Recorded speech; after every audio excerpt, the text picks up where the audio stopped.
Mes amours, je m'appelle Mary Johnson, mais tout le monde m'appelle Mamie Mary. À 73 ans, je viens d'une petite ville minière du Kentucky, un coin de charbon et de poussière, mais aujourd'hui, je vis à Louisville et je vais vous raconter une histoire qui me brûle encore le cœur, une histoire que je dévoile pour la première fois en ligne. Ce n'est pas une histoire facile, c'est une descente dans l'obscurité, une trahison si vile qu'elle vous fera bouillir de colère, mais aussi une lutte pour la survie. Si mon récit vous touche, si vous ressentez cette rage qui monte contre l'injustice, je vous en prie, mettez un « j'aime » et laissez un commentaire avec le mot « courage ». C'est votre façon de me dire que vous êtes avec moi, que vous ressentez cette douleur et cette force. Alors, commençons. Je suis né en 1951, dans une maison modeste à Pikeville, Kentucky, un endroit où la terre rouge et les montagnes semblent enfermer les rêves. Mon père, Monsieur Antoine, travaillait dans les mines de charbon, rentrant chaque soir avec de la poussière noire dans les cheveux, comme de la neige sale. Je trouvais ça beau, enfant, mais aujourd'hui, je sais que cette poussière l'a tué à petit feu, rongeant ses poumons jusqu'à ce qu'il ne puisse plus respirer. Ma mère, Madame Élise, lavait le linge des voisins et faisait le meilleur pain maison de la ville. Nous étions pauvres, mais je ne m'en rendais pas compte. Notre maison était petite, chaleureuse, avec 2 chambres, une pour mes parents, l'autre pour moi et mes 2 sœurs, Claire et Sophie. La cuisine avait un poêle à bois qui brûlait toute la journée, et dans notre jardin poussaient des pommiers, des pêchers et un potager que ma mère soignait comme un trésor. L'odeur de mon enfance, c'était le pain tout juste sorti du four et le café fraîchement moulu. Le son, c'était la petite radio à pile jouant du Elvis Presley, ma mère fredonnant en balayant. Les couleurs, c'était la robe fleurie de ma mère qui tournoyait et le ciel bleu du Kentucky, si pur qu'il semblait irréel. Ma mère me disait toujours « Marie, quand tu trouveras un homme, assure-toi qu'il te regarde comme ton père me regarde. » Et c'était vrai. Mon père regardait ma mère comme si elle était la chose la plus précieuse au monde. Après une journée à casser des roches sous terre, il rentrait, l'enlaçait par derrière pendant qu'elle cuisinait, embrassait son front et lui demandait comment s'était passée sa journée. « Un homme qui te respecte tout ce que tu es, » disait-il quand il me voyait rêver sur les magazines d'amour. Je n'ai jamais voulu moins que cela, et j'ai grandi en croyant que l'amour était simple, respectueux, fait de petits gestes. Quelle naïveté! L'école était loin, presque 1 heure de marche, mais j'adorais apprendre. Je rêvais de devenir enseignante, de transmettre des mots, des idées. Mon père, malgré son peu d'éducation, m'encourageait. L'éducation, c'est la seule chose qu'on ne peut pas te prendre, ma fille. En 1970, à 19 ans, j'ai obtenu mon diplôme d'enseignante, la fierté de ma famille, la première à avoir un diplôme. Mon père a pleuré à la remise, croyant que personne ne le voyait, mais moi, j'ai vu cette larme silencieuse, plus précieuse qu'un discours. J'ai commencé à enseigner dans une petite école près de chez moi, avec des enfants de 7 à 10 ans, une classe mixte où leur joie d'apprendre un nouveau mot me comblait. C'est là que j'ai rencontré Thomas. Il est arrivé un jour pour inscrire son neveu, grand, brun, bien habillé, avec une fine moustache et un sourire éclatant. Il portait une chemise bleu clair, un pantalon kaki, des chaussures cirées. Il n'était pas riche, mais il prenait soin de lui. « Vous êtes l'enseignante » m'a-t-il demandé, avec un regard qui m'a fait rougir. « Oui, je suis Mary Johnson, enchantée. »« Le plaisir est pour moi, Thomas Lambert, » a-t-il répondu, sa main grande, chaude, ferme, provoquant un frisson inconnu. Son neveu a rejoint ma classe, et Thomas venait le chercher tous les jours, toujours élégant, toujours souriant, toujours avec un compliment. « Mademoiselle Marie, vos yeux brillent quand vous enseignez. Ce chemisier vous va à merveille. J'admire les femmes instruites, quoi de plus beau que l'intelligence. Moi, fille de la campagne, Élevée avec des valeurs solides mais sans expérience en amour, je suis tombée dans le piège, comme une oie naïve. Chaque compliment arrosait mon jardin de rêves romantiques, chaque sourire faisait battre mon cœur comme un cheval au galop. Un jour, il m'a invitée à prendre une glace après l'école. J'étais nerveuse, je n'étais jamais sortie seule avec un homme, mais j'ai accepté. J'en ai parlé à ma mère qui s'inquiétait. « Fais attention, ma fille, les hommes trop beaux savent souvent qu'ils le sont. » Mais maman, il est respectueux, il n'a même pas essayé de me prendre la main. « Pas encore, » a-t-elle dit, avec la sagesse de celle qui a vécu. « Pas encore. » Mais qui écoute sa mère quand son cœur bat la chamade? La sortie était parfaite. Thomas était drôle, intelligent, plein d'histoires. Il travaillait comme vendeur dans un magasin de meubles à Pikeville, rêvait d'avoir sa propre affaire. « Je veux offrir du confort à ma future femme », disait-il, me regardant d'un air qui laissait peu de doute sur qui serait cette femme. Notre cours a commencé doucement, toujours dans les limites que je fixais. Thomas venait chez nous le dimanche, déjeunait avec ma famille, gagnait mon père en parlant baseball et politique, charmait ma mère en aidant à faire la vaisselle. Chose rare pour un homme à l'époque. « Ce jeune homme semble bien », a commenté mon père après quelques mois. « Mais vas-y doucement, ma fille. Ce n'est pas parce qu'il montre son bon côté qu'il n'en cache pas un mauvais. »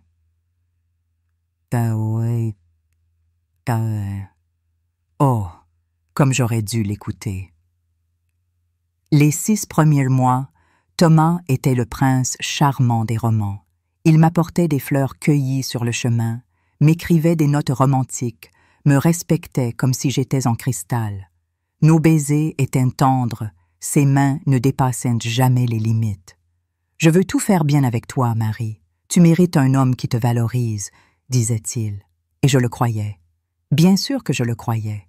J'avais grandi en voyant mon père traiter ma mère avec affection, respect, dévouement. Je pensais que tous les hommes aimaient ainsi.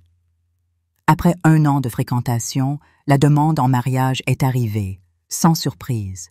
Thomas avait conquis toute la famille, était un habitué des déjeuners du dimanche, m'accompagnait à l'église.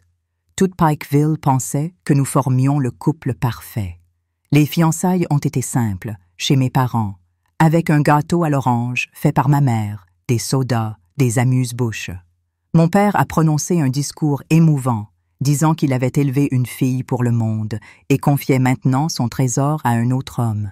« Prends soin de Marie, mon garçon », a-t-il dit fermement, posant la main sur l'épaule de Thomas. « Elle est tout ce que j'ai de plus précieux. Vous pouvez compter sur moi, monsieur Antoine, je ferai d'elle la femme la plus heureuse du monde. » Le mariage était prévu 6 mois plus tard. Ces mois ont été une course folle. Préparer le trousseau, aménager la maison, distribuer les invitations. Thomas avait loué une petite maison près de l'école où j'enseignais, modeste mais confortable, avec un petit jardin où je rêvais déjà de planter des fleurs comme ma mère. L'excitation grandissait, mais aussi l'anxiété. Mes tantes et cousines me donnaient des conseils sur la nuit de noces, me faisant rougir. Ma mère, plus sage, m'a juste serrée dans ses bras. « Souviens-toi, ma fille, ton corps est ton temple. Même mariée, tu as le droit de dire non si tu ne veux pas. Un homme qui t'aime comprendra et respectera. » Aïe, ton bon. Ce conseil, je l'ai gardé, mais j'allais bientôt découvrir qu'il ne s'appliquait pas à l'homme que j'épousais. Le mariage a eu lieu dans l'église baptiste où j'avais été baptisée. Je portais une robe cousue à la main par ma mère et mes tantes, un rêve réalisé avec des économies. En entrant au bras de mon père, j'ai vu Thomas au bout de l'allée, son sourire éclatant, ses yeux brillants, son costume loué parfaitement ajusté. Je me souviens avoir pensé « C'est l'homme de ma vie, avec lui, je serai heureuse pour toujours. » La lune de miel s'est passée à Gatlinburg, Tennessee, dans une auberge simple près des montagnes.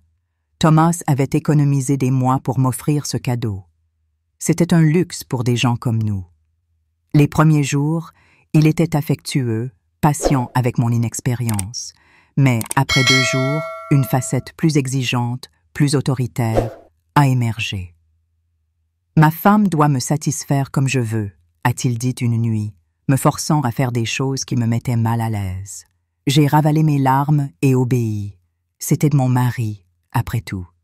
N'était-ce pas ce que faisaient les épouses? Satisfaire leur mari. Nous sommes rentrés à Pikeville et la vie conjugale a commencé. Les premiers mois ont été un ajustement. Apprendre à cuisiner pour deux, partager l'espace, jongler entre le travail et les tâches ménagères. Thomas continuait à travailler au magasin de meubles et moi à enseigner. Nos salaires réunis suffisaient à une vie modeste mais confortable. Puis, j'ai commencé à remarquer des changements. Il critiquait ma cuisine, questionnait mes discussions au travail, exigeait que je m'habille différemment. « Cette jupe est trop courte pour une femme mariée. Pourquoi as-tu besoin de maquillage pour enseigner à des enfants? Qui est ce Paul qui te parle après l'école? » Anna Cancan Abokey. Paul était le concierge de 70 ans, mais pour Thomas, tout homme qui m'adressait la parole était suspect. C'est à ce moment que je suis tombée enceinte pour la première fois. J'étais si heureuse, rêvant depuis toujours d'être mère. Quand je l'ai annoncé à Thomas, il a souri, m'a serré dans ses bras, promettant d'être le meilleur père du monde. Pendant quelques semaines, il est redevenu l'homme dont j'étais tombée amoureuse, attentionnée, romantique. Mais au 3e mois, j'ai perdu le bébé. Une douleur atroce, du sang, l'hôpital, une tristesse immense. Quand je suis rentrée, Thomas était différent, froid, distant, comme si c'était ma faute. « Tu aurais dû faire plus attention », a-t-il dit une nuit.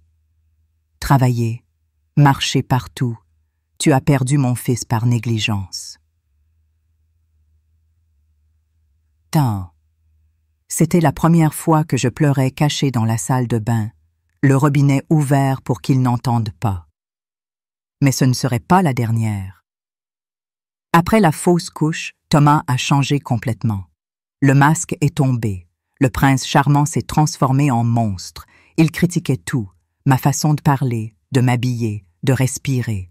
« Tu respires trop fort. Comment veux-tu que je dorme? » Peu à peu, je me suis refermée, parlant moins, souriant moins, essayant d'être parfaite pour éviter les reproches. Je marchais sur des œufs chez moi, et puis, il y avait Sarah, la voisine, une femme curieuse qui semblait toujours guetter mes faits et gestes. Elle jasait avec les autres voisins, répandant des rumeurs. Marie ne sait pas tenir son mari. Pas étonnant qu'elle ait perdu son bébé. Oh, ces mots, murmurés mais assez forts pour que je les entende, me transperçaient comme des lames.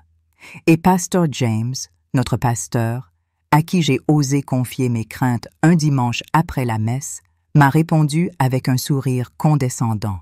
« Marie, un mariage demande de la patience. Les hommes ont leurs humeurs. Prie et tout s'arrangera. » Son indifférence m'a laissée seule, abandonnée par ceux qui auraient dû m'aider. La 2e année de mariage, je suis tombée enceinte à nouveau. Cette fois, j'ai tout fait pour être prudente. Moins de travail, plus de repos, toutes les recommandations médicales suivies à la lettre. Thomas semblait excité, protecteur. « Cette fois, ça va marcher », disait-il avec son sourire charmeur. Mais au 5e mois, j'ai perdu cet enfant aussi. Une complication différente, la même douleur dévastatrice. J'avais senti le bébé bouger, acheter des vêtements minuscules. Cette fois, Thomas n'a pas attendu qu'on quitte l'hôpital pour montrer sa colère. Dans la voiture, sur le chemin du retour, il a commencé. « Il y a quelque chose qui cloche chez toi. Les femmes normales ne perdent pas leurs enfants comme ça. Ma mère en a eu 8 sans problème. » Les docteurs ont dit que ça arrive, Thomas, ce n'est la faute de personne. « Ah, c'est ta faute. Ton corps ne fonctionne pas correctement. » À la maison, il a continué de plus en plus agressif. Pour la première fois, j'ai laissé exploser tout ce que je retenais depuis des mois. Et tu penses que ton humeur, tes critiques, ta façon de me traiter comme une bonne t'aide? C'est là qu'il m'a giflé, fort, me projetant contre le mur. Le goût du sang dans ma bouche, le choc plus grand que la douleur. « Ne me parle plus jamais comme ça », a-t-il sifflé. « Je suis ton mari, tu me dois le respect. »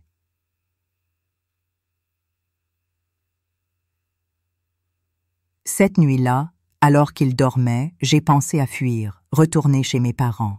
Mais la honte m'a retenue. Que penseraient-ils? Leur fille, incapable de maintenir son mariage, incapable de donner des petits-enfants? À l'époque, une femme séparée était vue comme un échec. Élevée pour être l'épouse parfaite, je ne voulais pas de cette étiquette. Alors, j'ai ravalé mes larmes et je suis restée. Grave erreur. La 3e année, tout s'est effondré. Thomas a perdu son emploi au magasin de meubles, une histoire de dispute avec son patron, des soupçons de vol dans la caisse. Il jurait son innocence, mais ses yeux avaient cette lueur que j'avais appris à reconnaître quand il mentait. Sans travail, il buvait de plus en plus. Une bière à midi, puis 2, puis du whisky directement à la bouteille dès le matin. Ivre, il devenait pire. Les critiques se transformaient en insultes, les gifles en coups de poing. Je devais expliquer mes yeux au beurre noir et mes lèvres fendues à mes collègues. Je suis tombée dans l'escalier. Je me suis cognée contre une porte. Les excuses habituelles, et les gens faisaient semblant d'y croire, car c'était plus facile que de s'impliquer. Mes parents, qui vivaient à quelques rues, ont commencé à suspecter quelque chose. Ma mère m'a questionnée directement, mais j'ai nié. Mon père regardait Thomas avec méfiance lors des rares visites. « Ma fille, si quelque chose ne va pas, tu peux rentrer à la maison », m'a dit ma mère un jour en me voyant pleurer dans la cuisine. « Tout va bien, maman. C'est juste une phase difficile, ça passera. » Mais ça n'a pas passé. Ça a empiré. Et puis, il y avait Clara, la voisine, une femme récemment divorcée, plus âgée que moi, belle, blonde, toujours bien habillée, même pour rester chez elle. Au début, elle était un ange. Elle m'apportait des biscuits faits maison, me demandait si j'avais besoin d'aide, me parlait quand elle me voyait pleurer dans le jardin. Elle est devenue une amie, une confidente. « Il te frappe, ma chérie, ce n'est pas normal, tu dois partir. » « Je ne peux pas, Clara, je n'ai nulle part où aller. Si le monde est grand, tu es jeune, belle, intelligente, tu mérites mieux. » Thomas n'aimait pas notre amitié. Il disait que Clara était une femme légère, qu'elle m'entraînerait sur un mauvais chemin. J'ai défendu Clara, disant qu'elle était ma seule amie. Ce que je ne savais pas, c'était que, pendant que j'enseignais, Thomas et Clara se rapprochaient d'une autre manière. Un jour, j'ai trouvé une boîte d'allumettes d'un bar de l'autre côté de la ville. Étrange, Thomas buvait à la maison ou au bar du coin. « J'ai visité un nouvel endroit », a-t-il dit quand je l'ai questionné. Une autre fois, j'ai senti un parfum différent sur sa chemise, sucré, fort. « J'ai croisé une femme dans le bus », a-t-il expliqué, irrité. « Arrête d'être parano. » Tous les signes étaient là, mais je ne voulais pas les voir. Ou peut-être que je ne pouvais pas croire qu'en plus de tout, il me trahissait. Un jour, l'incident qui m'a brisé s'est produit lors d'un événement à l'église, une collecte de fonds pour les enfants pauvres. J'avais travaillé dur pour organiser l'événement, espérant un moment de répit, un sourire de Thomas, un retour à ce qu'il était avant. Mais devant tout le monde, les voisins, les membres de l'église, Sarah avec son sourire narquois, Pastor James avec son air pieux, Thomas m'a humilié. Il a pris le micro, soi-disant pour me remercier, mais ses mots étaient un poison. Marie fait ce qu'elle peut, mais elle n'est pas à la hauteur. Pas étonnant qu'elle n'ait pas pu me donner un enfant. Elle ne sait même pas tenir une maison correctement. Le silence dans la salle était assourdissant. Les regards, un mélange de pitié et de jugement, me brûlaient. Sarah a murmuré quelque chose à sa voisine, un rictus sur les lèvres. Pastor James a détourné les yeux, comme si de rien n'était. J'ai ravalé mes larmes, forcé un sourire et continué l'événement, mais à l'intérieur, j'étais brisée. Ce soir-là, chez nous, Thomas m'a frappé encore, disant que j'avais embarrassé la famille en jouant les victimes. La honte, la douleur, l'humiliation, tout cela m'étouffait. Quelques mois plus tard, le point de non-retour est arrivé. C'était un après-midi pluvieux. Je suis rentrée plus tôt de l'école à cause d'une fuite dans le toit de la salle de classe. En ouvrant la porte, j'ai entendu des rires, un rire de femme venant de notre chambre. Mon cœur s'est arrêté. Je savais ce que j'allais trouver, mais rien ne m'avait préparé. J'ai entrouvert la porte et les ai vus. Thomas et Clara, dans mon lit, là où je dormais chaque nuit. J'ai refermé sans bruit, ils n'ont rien remarqué. Je suis allée dans la cuisine, me suis assise, fixant le vide. Pas de larmes, pas de cris, juste un vide immense. Une demi-heure plus tard, j'ai entendu la porte arrière s'ouvrir et se fermer, Clara s'éclipsant pour ne pas être vue. Thomas est sorti de la chambre, sifflotant. En me voyant, il s'est figé. « Qu'est-ce que tu fais là à cette heure? » Ils nous ont renvoyés plus tôt, la pluie. Il m'a regardé, puis l'horloge, puis moi à nouveau. J'ai vu le moment exact où il a compris que je savais.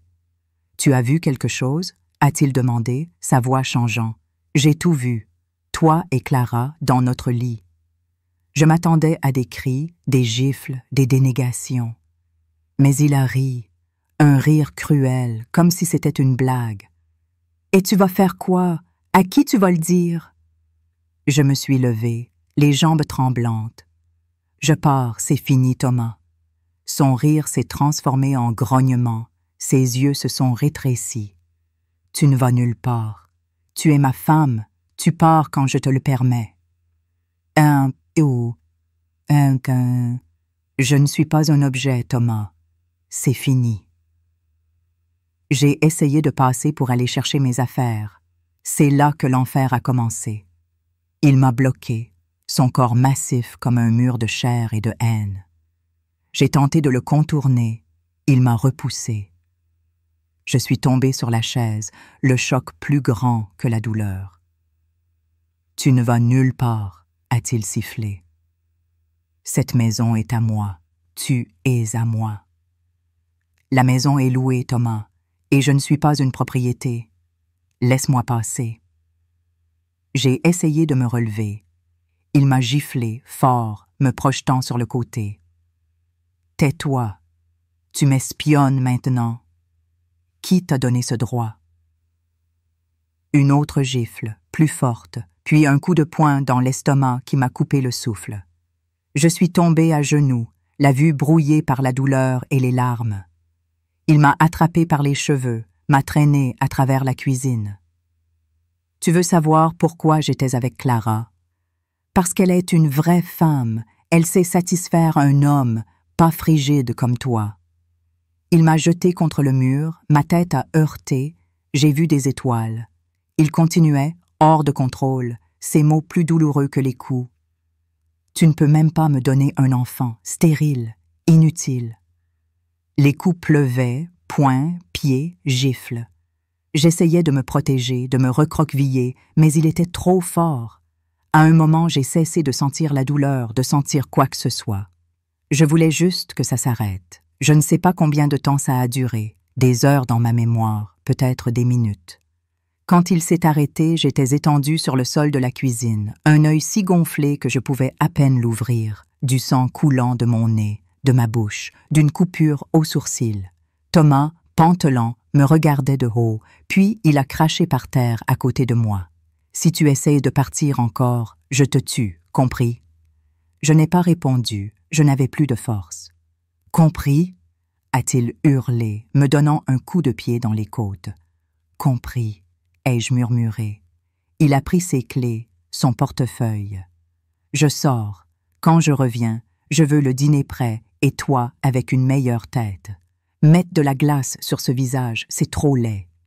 Et il est parti, me laissant là, saignant, sans aide, sans réconfort. Je suis restée allongée. Chaque respiration était une agonie, mais une voix en moi hurlait. « Sors de là, sinon il te tuera. » Tout bien. Je me suis traînée jusqu'au téléphone dans le salon. J'ai pensé à appeler mes parents, mais je savais que mon père viendrait tuer Thomas et finirait en prison. J'ai pensé à la police, mais à l'époque, il ne se mêlait pas des disputes de couple. J'ai appelé ma sœur aînée, Louise, qui vivait à quelques pâtés de maison. « Louise, aide-moi, Thomas m'a battue, c'est grave. » Je pouvais à peine parler entre les sanglots et la douleur. « Mon Dieu, Marie, reste là, j'arrive. » Louise est arrivée en 15 minutes avec son mari, Jean. En me voyant, ils ont été choqués. « Jésus, on va à l'hôpital tout de suite, » a dit Jean, me prenant dans ses bras comme une enfant. « Non, pas l'hôpital, il me trouvera là-bas. »« Alors chez nous ?» a répondu Louise. Elle est entrée dans la chambre pour prendre des vêtements et est revenue pâle. « Jean, il y a du sang sur le lit, beaucoup de sang, et ce n'est pas le sien. » J'ai compris immédiatement. Clara. Thomas lui avait-il fait quelque chose aussi? Ou était-ce autre chose? À ce moment, je ne pouvais même pas penser clairement. Ils m'ont emmené chez eux. Jean, ouvrier du bâtiment, et Louise, couturière, avaient une maison modeste mais propre, avec 2 jeunes enfants qui m'ont regardée, effrayée. Tante Marie est tombée dans l'escalier, a expliqué Louise, les envoyant dans le jardin. Elle a nettoyé mes blessures, mis de la glace sur mes bleus, donné des antidouleurs. « Depuis combien de temps ça dure, Marie? Pourquoi tu n'as rien dit? » J'ai pleuré comme jamais, racontant tout. Les abus après la première fausse couche, les humiliations quotidiennes, la trahison avec Clara, l'incident à l'église où Thomas m'a ridiculisé devant tout le monde, les ragots de Sarah qui me poursuivaient, l'indifférence de Pasteur James. Louise m'a serré dans ses bras, et Jean, écoutant depuis la porte, a secoué la tête. « Il ne changera pas, Marie. Un homme qui frappe une femme ne fait qu'empirer. » Cette nuit-là, chez ma sœur, j'ai dormi d'un sommeil lourd, entre médicaments et épuisement. Mais la rage en moi grandissait. Contre Thomas, contre Sarah, contre Pasteur James, contre moi-même pour avoir cru en un amour qui n'existait pas. Je me réveillais chez ma sœur Louise, le corps endolori, le visage méconnaissable dans le miroir de la salle de bain, un œil presque fermé par l'enflure, des bleus violacés marquant ma peau comme une carte de l'enfer que j'avais traversée. Chaque respiration était une lutte, chaque mouvement une agonie, mais ce qui me consumait le plus était la rage. Une rage brûlante, dirigée contre Thomas, contre Clara, contre Sarah et ses ragots venimeux, contre Pasteur James et son indifférence pieuse, et, par-dessus tout, contre moi-même pour avoir cru en un homme qui m'avait brisé. Louise m'a convaincue de porter plainte. À la gendarmerie, j'ai boité, appuyé sur son bras, des lunettes noires cachant à peine mes marques. L'officier, un homme à l'air blasé, notait mes paroles comme s'il s'agissait d'une formalité banale. « Vous voulez vraiment porter plainte, madame? Vous savez, cela pourrait détruire la vie de votre mari. Voulez-vous y réfléchir? » Ah, ça, c'est détruire sa vie? Et la mienne, alors? Qui se souciait de ma vie pulvérisée? J'ai ravalé ma fureur. Je suis sûre.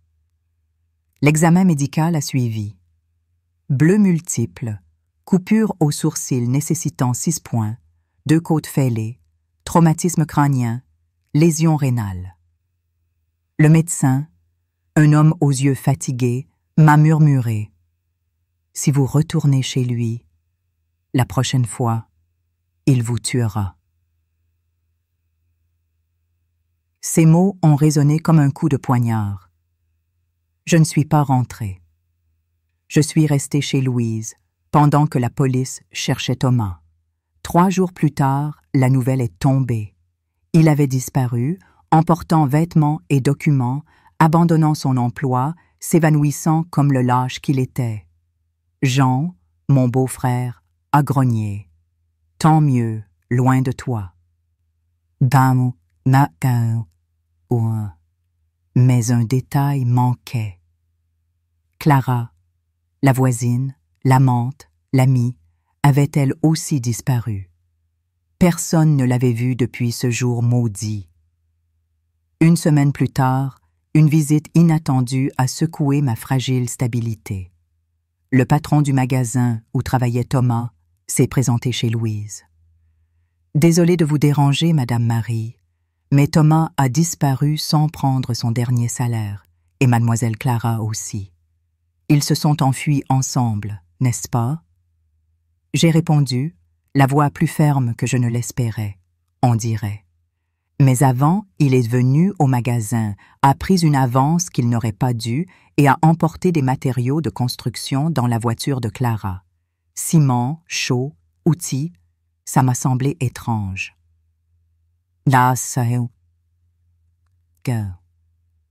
Un frisson m'a parcouru. Du ciment, des outils, et ce sang sur le lit. Mon esprit s'emballait, mais je n'avais pas de réponse. Une autre semaine a passé. Mes bleus commençaient à s'estomper. Je marchais mieux, mais la douleur intérieure restait. Mes parents, de retour d'un voyage pour voir ma tante malade, ont été horrifiés par mon état. « Tu aurais dû nous le dire avant, ma fille », a dit mon père, les yeux humides. « J'avais honte, papa. Je pensais que je vous décevrais. » Oakiati.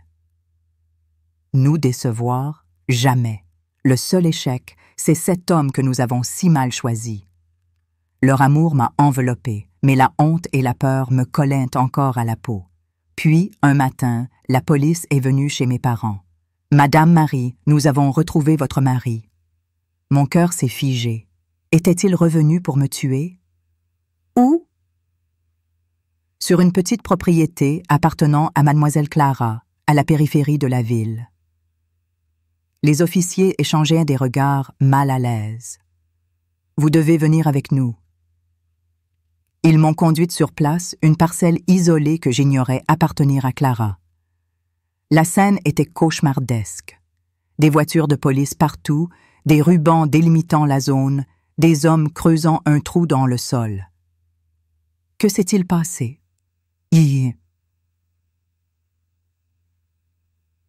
demandé, la voix tremblante. Votre mari et Mademoiselle Clara ont eu un différend.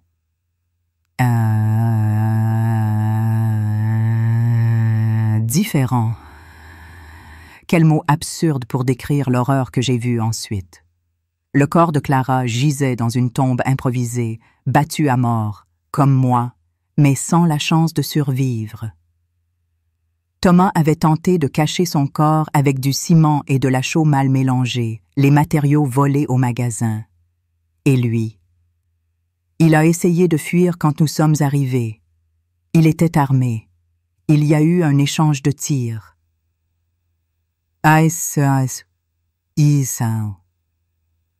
Thomas était mort, abattu par la police. Les jours suivants furent un brouillard. Déposition, détails sordides, reconstitution des faits. Thomas et Clara avaient prévu de s'enfuir ensemble. Après m'avoir battu, ils l'avaient rejointe sur cette propriété pour préparer leur nouvelle vie. Mais une dispute violente avait éclaté. Les voisins avaient entendu des cris, sans intervenir, comme toujours dans ces coins reculés. Thomas l'avait tué, puis avait tenté de dissimuler son crime avant de s'enfuir. Les journaux locaux s'en sont donnés à cœur joie. Crime passionnel tragique à Pikeville. Mon nom, mon visage, ma photo de mariage à côté de l'image du corps de Clara sorti de la terre. J'étais devenue la veuve du meurtrier. Je ne pouvais plus marcher dans la rue sans sentir les regards, les chuchotements. Les parents retiraient leurs enfants de ma classe, ne voulant pas de l'épouse d'un assassin comme enseignante. Une semaine plus tard, le directeur de l'école m'a convoquée. « Marie, vous savez que je vous apprécie, mais les parents font pression. L'école ne peut pas. » J'ai perdu mon emploi, ma passion, Tout cela à cause d'un homme qui ne méritait jamais d'entrer dans ma vie. La rage m'étouffait. Comment Thomas avait-il pu non seulement détruire ma vie, mais aussi salir mon nom, me voler ma carrière? Et Sarah, cette vipère, continuait à colporter des mensonges, disant que j'avais provoqué Thomas, que j'étais une mauvaise épouse. Pasteur James, lui, prêchait sur le pardon dans son église sans jamais mentionner son rôle dans mon isolement. J'étais au bord du gouffre, enfermée dans ma chambre d'enfant chez mes parents, incapable de manger, de parler, de voir un avenir. Mon père, un homme pratique, est entré un jour avec 2 billets de bus. Pour où? Ai-je demandé, la voix brisée. Louisville, une grande ville, loin d'ici. On va recommencer, ma fille. Là-bas, personne ne connaît notre histoire. Ma mère resterait avec Louise pour le moment, mais nous rejoindrait plus tard. Avec 2 valises et un courage vacillant, j'ai quitté Pikeville, à 24 ans, veuve, marquée par la violence, mais encore vivante. Le voyage fut long, 12 heures de route chaoteuse. Je regardais par la fenêtre les montagnes s'effaçant pour laisser place à la ville. Mon père a pointé un pont. C'est la rivière Ohio, magnifique, non? L'eau bleue, les bateaux colorés, la silhouette de Louisville. Pour la première fois depuis des mois, j'ai senti une étincelle d'espoir. À Louisville, nous avons logé dans une pension modeste. Mon père partait tôt, revenait tard, cherchant du travail. Il y a des opportunités ici, ma fille. La ville grandit, le port est plein d'emplois. Une semaine plus tard, il a trouvé une petite chambre à louer dans Butchertown, un quartier simple mais décent. 2 semaines après, il travaillait comme aide sur les chantiers du port. Moi, j'étais paralysée par la peur. Les cauchemars me réveillaient en sueur, les marques, visibles et invisibles, me faisaient mal. La propriétaire, Madame Ellis, une femme au regard sévère, m'a accueillie avec mépris. Vous êtes la veuve du meurtrier, n'est-ce pas? J'ai lu les journaux. Pas de scandale ici, compris. Sa cruauté m'a transpercée.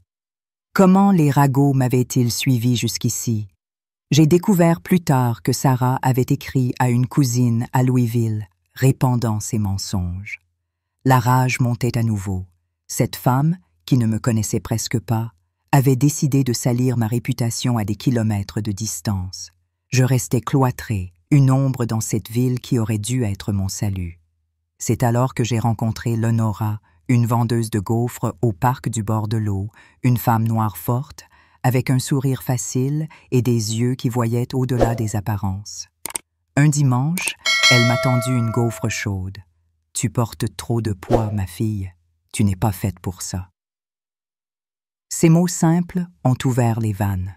J'ai pleuré devant son stand, devant ses clients, comme une enfant perdue. Lenora m'a serré dans ses bras, m'a assise sur un banc, m'a laissé vider mes larmes. Puis, elle m'a écouté raconter tout. Thomas, les coups, Clara, la mort, les ragots de Sarah, l'indifférence de Pasteur James, la perte de mon travail. Elle n'a pas interrompu, juste tenu mes mains. « Tu as survécu, ma petite. Ça veut dire que tu es plus forte que tout ça. Viens travailler avec moi. J'ai un petit diner au marché Haymarket. J'ai besoin d'aide. Et toi, d'une raison de sortir. » Mon père était méfiant, mais en rencontrant Lenora et son fils Marcus, un adolescent vif qui aidait au dîner, il a vu leur sincérité. J'ai commencé en janvier, lavant la vaisselle, nettoyant les tables, aidant au comptoir. Le bruit du marché m'effrayait, les hommes me rendaient nerveuse, mais Lenora était patiente. Un jour à la fois, ma fille. Aujourd'hui, c'est juste aujourd'hui. À subvenir. Puis, un coup dur. J'ai appris que Thomas avait vidé notre compte commun avant de fuir, me laissant sans un sou. Pire, il avait répandu des mensonges, disant que j'étais infidèle, que j'avais provoqué son comportement. Ces rumeurs, amplifiées par Sarah, étaient parvenues à Louisville, et l'école où je postulais m'a rejetée.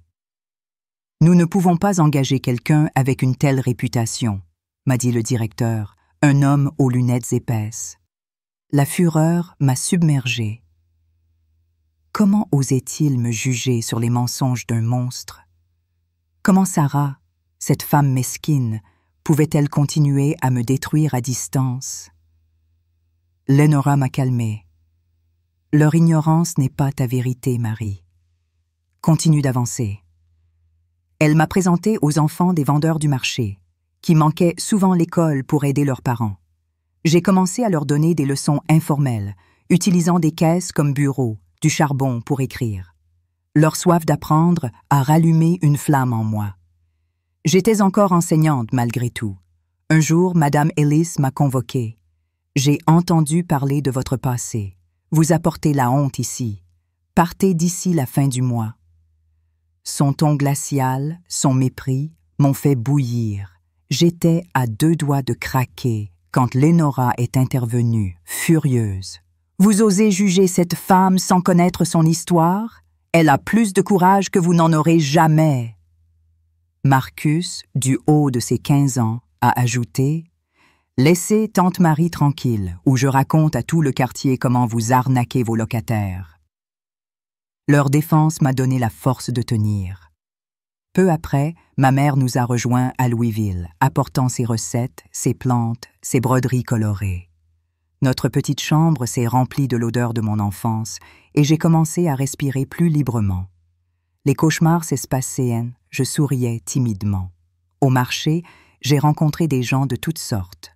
Dockers, vendeuses d'herbes, enfants voleurs de fruits, sans-abri pour qui Lenora gardait toujours un café et du pain. « Tout le monde a une histoire, ma fille, » disait-elle. « Tout le monde souffre. Certains le montrent, d'autres le cachent. » Comme ça, sa sagesse simple me guérissait plus que n'importe quelle thérapie. C'est au marché que j'ai redécouvert ma vocation. En enseignant aux enfants, je retrouvais du sens. Puis, un après-midi, une femme s'est présentée au diner, Nancy, la sœur de Thomas. « Marie, il faut qu'on parle. C'est à propos de mon neveu. » Mon sang s'est glacé. « Neveu? Thomas n'avait pas d'enfant. Pas avec toi, avec Clara. » La révélation m'a frappée comme un coup de massue. Clara était enceinte quand elle est morte. Elle avait laissé son fils, Lucas, à sa grand-mère avant de rejoindre Thomas. Personne ne savait, pas même la police. Ma mère est morte, je suis malade, cancer. Je ne peux plus m'occuper de lui. Et moi, dans tout ça, vous me demandez de prendre l'enfant de l'homme qui m'a presque tué, avec la femme qui m'a trahi? Elle a baissé les yeux, honteuse. Il n'a personne d'autre. Il ira à l'orphelinat sinon. Elle m'a montré Lucas, un petit garçon de 4 ans dans une voiture, cheveux noirs, grands yeux, un sourire timide mais familier, celui de Thomas. Mon cœur s'est serré, partagé entre la rage et une pitié inexplicable. Donnez-moi un jour pour réfléchir.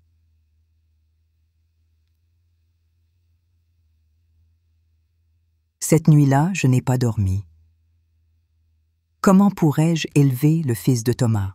Mais comment condamner un enfant innocent à un destin sans amour? Le lendemain, après avoir parlé à mes parents, j'ai pris ma décision. Je le prends. Ma mère a souri. S'il est ton fils, il sera notre petit-fils. Lucas est entré dans ma vie. Un défi, une douleur, mais aussi une chance de briser le cycle de la haine. J'ai aussi décidé de m'inscrire à l'université pour obtenir un vrai diplôme d'enseignante. Malgré les mensonges de Thomas, les ragots de Sarah, le mépris de Madame Ellis, j'allais reprendre ma vie en main, et rien ni personne ne m'arrêterait. La salle de classe était silencieuse, les enfants penchés sur leurs cahiers, lorsque la directrice m'a appelé dans le couloir. J'étais devenue une enseignante respectée à Louisville, une coordinatrice pédagogique qui transformait des vies, mais ce jour-là, l'ombre du passé est revenue me hanter. Nancy, la sœur de Thomas, se tenait là, son regard implorant. « Marie, c'est à propos de Lucas. » « En cause à... Mon cœur s'est arrêté. Lucas, Ce petit garçon de 4 ans que j'avais adopté, le fils de Thomas et Clara, était maintenant ma lumière, mais aussi un rappel constant de l'enfer que j'avais traversé. « Que veux-tu, Nancy ?»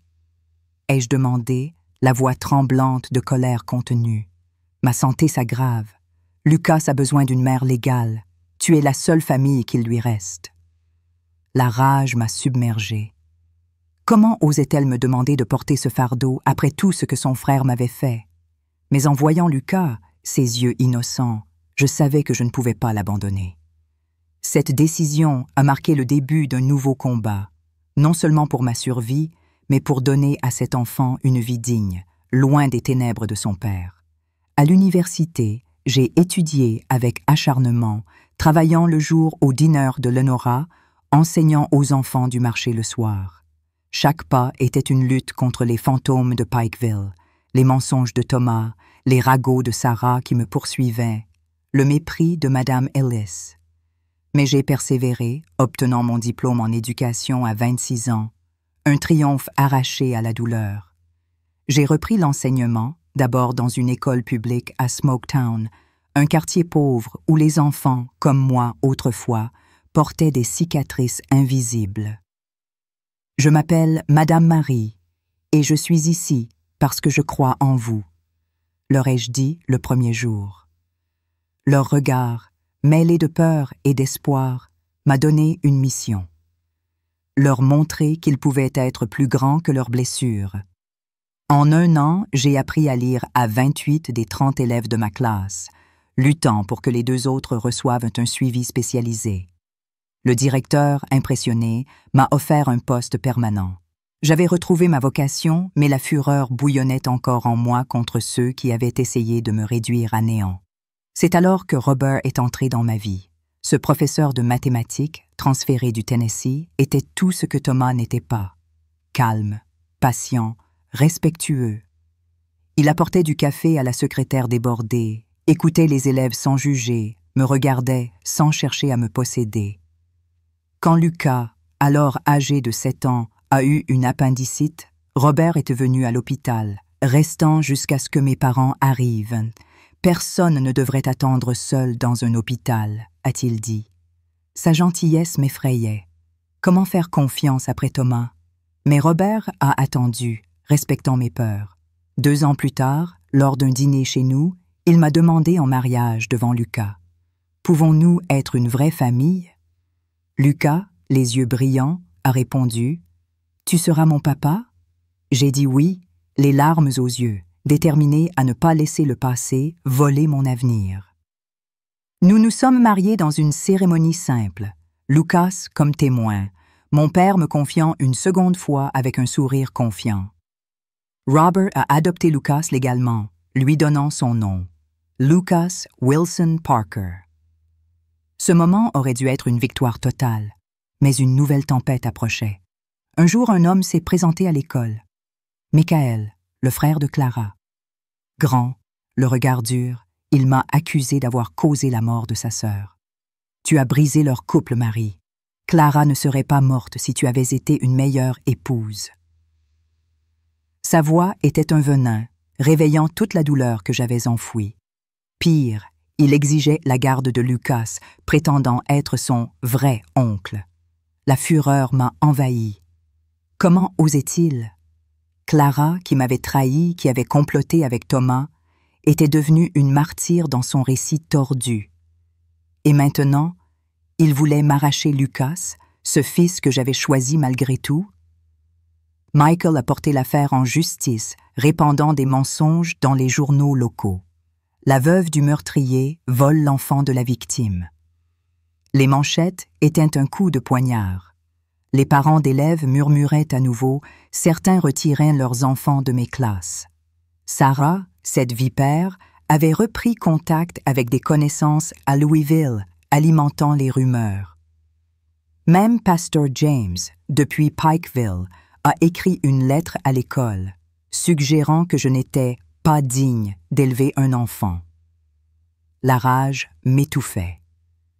Ces gens, qui n'avaient jamais levé le petit doigt pour m'aider, osaient maintenant me juger, me condamner. J'ai engagé un avocat, luttant pour garder Lucas. Le juge, après avoir entendu mon histoire, a tranché en ma faveur. Madame Johnson, votre dévouement à cet enfant est indéniable. Il est votre fils.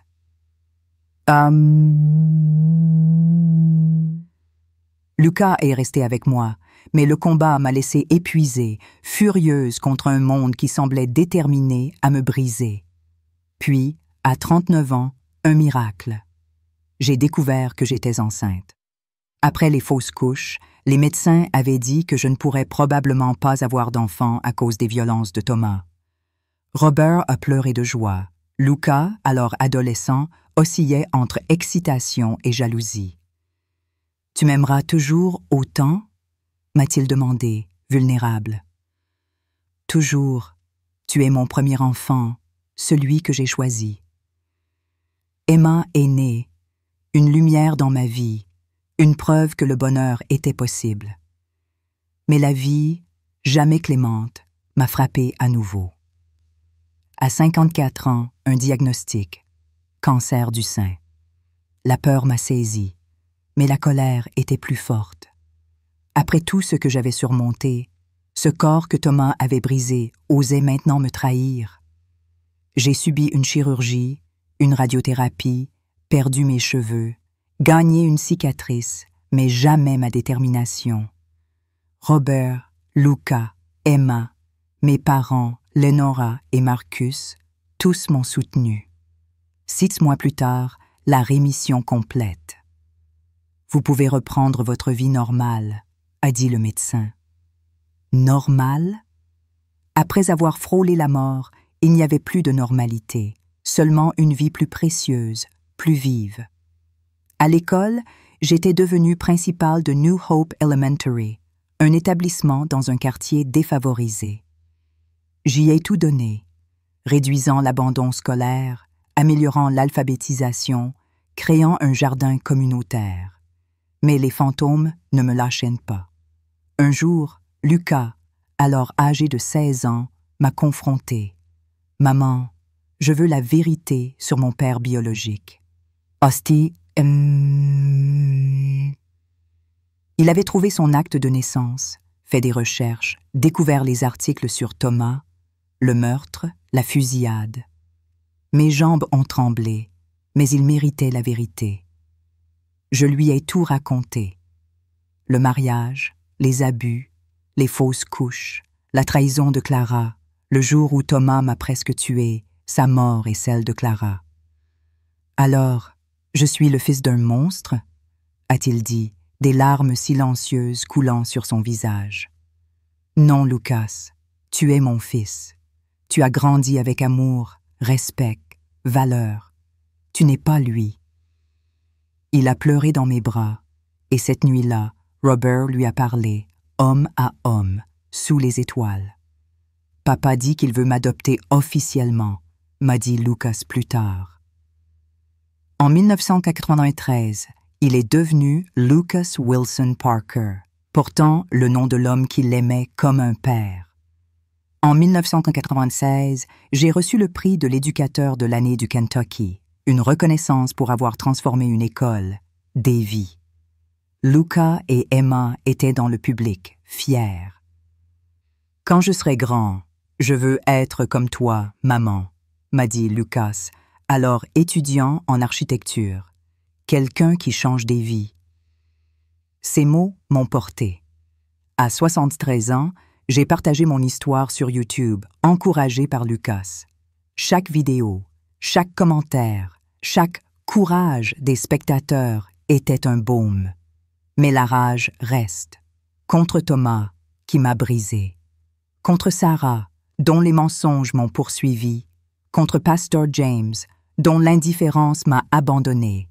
Contre Michael, qui a voulu me voler Lucas.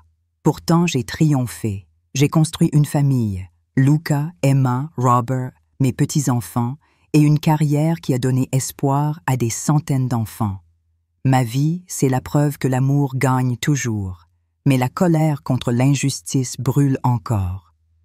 Si mon histoire vous touche, laissez un « j'aime » et commentez « courage. Ensemble, nous pouvons briser le silence et bâtir un monde où personne ne souffre seul. L'histoire de Marie Johnson, une femme de 73 ans qui a traversé des épreuves inimaginables, est un témoignage poignant de résilience, de courage et de rédemption. En tant que spectateur, plonger dans son récit, c'est ressentir une tempête d'émotions. Colère face à l'injustice, tristesse pour ses souffrances, mais aussi une admiration profonde pour sa capacité à se relever. Ce récit, ancré dans une narration brute et sincère, résonne avec la sensibilité française, où l'on valorise l'authenticité, la profondeur des émotions et la quête de sens face à l'adversité. Voici mes réflexions sur cette histoire, les leçons qu'elle m'a inspirées et comment elles peuvent s'appliquer à nos vies, suivies d'un appel à l'action pour soutenir cette voix puissante. Une colère légitime et une force indomptable. L'histoire de Marie m'a d'abord submergée d'une colère brûlante. Comment un homme comme Thomas, charmant au départ, a-t-il pu se transformer en un monstre qui battait et humiliait sa femme? Comment des figures comme Sarah, avec ses ragots venimeux, ou Pasteur James, avec son indifférence pieuse, ont-elles pu aggraver la solitude de Marie? Et comment Michael, le frère de Clara, a-t-il osé accuser Marie, la victime, tout en cherchant à lui arracher Lucas? Cette succession d'injustices, les abus physiques, la trahison, les jugements sociaux, est révoltante. En France, où l'on chérit l'idée de justice et de solidarité, ces comportements suscitent une indignation profonde. La société française, marquée par des mouvements comme #MeToo, condamne fermement la violence domestique et le silence complice. Pourtant, l'histoire de Marie montre que, dans les années 70, ces abus étaient souvent ignorés, banalisés par des institutions comme l'Église ou la police. Cette réalité, bien que datée, rappelle que le combat pour la justice reste actuel. Mais au-delà de la colère, l'histoire de Marie inspire une admiration sans bornes. Sa capacité à quitter Pikeville, à reconstruire sa vie à Louisville, à adopter Lucas, le fils de son bourreau et de sa traîtresse, et à devenir une éducatrice transformative, est héroïque. Dans la culture française, où l'on célèbre les figures qui transcendent leurs épreuves, pensons à Simone Veil, survivante de la Shoah, devenue icône de la lutte pour les droits des femmes. Marie incarne cette résilience. Elle n'a pas seulement survécu, elle a transformé sa douleur en un moteur pour aider les autres, en particulier les enfants défavorisés de Smoketown. Son adoption de Lucas, malgré la douleur qu'il représentait, est un acte d'amour inconditionnel qui résonne avec les valeurs françaises de fraternité et de compassion. Enfin, son combat contre le cancer du sein, soutenu par sa famille et ses proches, montre une force intérieure qui défie les limites physiques et émotionnelles. Leçons et applications dans la vie quotidienne. Le courage de dire non à l'injustice. L'histoire de Marie enseigne qu'il faut refuser de se soumettre à l'injustice, même quand la société nous pousse à rester silencieux. Lorsqu'elle a enfin quitté Thomas, malgré la honte et la peur du jugement, elle a repris le contrôle de sa vie. Dans nos vies, cela signifie avoir le courage de dénoncer les abus, qu'ils soient personnels ou professionnels, et de chercher du soutien, que ce soit auprès d'amis, de la famille ou d'associations. En France, des organisations comme le 3919, numéro d'urgence pour les violences conjugales, existent pour aider. Appliquons cette leçon en osant parler, en soutenant ceux qui souffrent en silence, et en refusant d'être complices par notre passivité. La résilience face aux épreuves. Marie a transformé ses blessures en force, devenant enseignante, mère, puis principale d'école. Cette résilience rappelle la philosophie française de l'existentialisme, où l'on trouve du sens dans l'adversité. Pour nous, cela signifie voir les échecs ou les traumatismes comme des opportunités de croissance. Par exemple, après une rupture ou une perte d'emploi, nous pouvons chercher à apprendre une nouvelle compétence, comme Marie l'a fait en reprenant ses études, ou nous engager dans une cause qui nous dépasse, comme l'éducation ou le bénévolat. le pouvoir de la communauté. Sans Lénora, Marcus, ses parents, Robert et ses enfants, Marie n'aurait pas triomphé. En France, où l'on valorise le lien social, pensons au café parisien où l'on débat et partage, cette leçon est essentielle. Construisons des réseaux de soutien, que ce soit en famille, entre amis ou dans des associations locales. Si un proche traverse une épreuve, offrons-lui une écoute, un café, une main tendue, comme Lénora l'a fait pour Marie. Le pardon et l'amour inconditionnel. Adopter Lucas, le fils de Thomas et Clara, est l'acte le plus puissant de Marie. Cela reflète une valeur chrétienne forte dans la culture française, le pardon, non pas pour excuser, mais pour se libérer. Nous pouvons appliquer cela en apprenant à lâcher la rancune, non pour les autres, mais pour notre propre paix. Cela peut être aussi simple que de réparer une relation brisée ou d'accepter les imperfections d'un proche. Mes chers amis, l'histoire de Marie est une flamme dans l'obscurité, un cri de résilience qui mérite d'être entendu. Si ce récit vous a ému, si vous ressentez cette colère face à l'injustice ou cette admiration pour son courage, agissez maintenant. Cliquez sur « J'aime » pour montrer votre soutien, partagez cette vidéo pour inspirer d'autres cœurs et abonnez-vous à la chaîne pour ne pas manquer les prochaines histoires de Mamie Marie. Dans les commentaires, laissez le mot « courage » pour lui envoyer un message d'amour et d'encouragement. Ensemble, faisons résonner sa voix, brisons le silence sur les violences et célébrons la force de ceux qui se relèvent. Merci de faire partie de cette communauté de lumière.